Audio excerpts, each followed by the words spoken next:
প্রবাসী ফুটবলারদের হাত ধরে আরও বৈচিত্র্যময় হয়ে উঠেছে বাংলাদেশের জাতীয় ফুটবল দল। লেস্টার সিটির হামজা চৌধুরীর পর এবার সেই তালিকায় যুক্ত হচ্ছেন সামিদ সোম ও কিউবা মিচেল। বাংলাদেশের হয়ে খেলার দ্বারপ্রান্তে আছেন এই তরুণ দুই মিডফিল্ডার। সান্ডারল্যান্ডের যুব দলে খেলা ১৯ বছর বয়সী কিউবা মিচেল আজ আনুষ্ঠানিকভাবে বাংলাদেশের পাসপোর্টের সফট কপি পেয়েছেন। কাল বার্মিংহামে গিয়ে নিয়ে আসার কথা রয়েছে। কিউবার এজেন্ট সূত্রে বিষয়টি নিশ্চিত হওয়া গেছে। গত ২৭ মে বার্মিংহামে বাংলাদেশের কনসুলেটে গিয়ে পাসপোর্টের জন্য আবেদন করেছিলেন তিনি। কিউবার মা বাংলাদেশি আর বাবা জামাইকান, সেই সূত্রেই বাংলাদেশের জার্সিতে খেলার যোগ্যতা অর্জন করেছেন তিনি। এখন শুধু বাকি আছে ফিফার চূড়ান্ত অনুমোদন।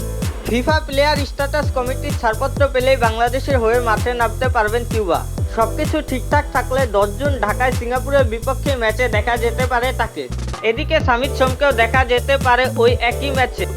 দেশের হয়ে খেলার স্বপ্ন যেভাবে হামজা চৌধুরী পূরণ করেছেন, তেমনি সেই পথে এগিয়ে চলেছেন সামিদ সোম ও কিউবা মিচেল। মাঝ মাঠে এই নতুন সংযোজনগুলো বাংলাদেশের ফুটবলে নতুন মাত্রা যোগ করবে। ফুটবল নিয়ে আমাদের আজকের আপডেট এই পর্যন্তই ছিল। আমাদের চ্যানেল থেকে নিয়মিত ফুটবল সম্পর্কে আপডেট পেতে চ্যানেলটি সাবস্ক্রাইব করে রাখুন। ধন্যবাদ।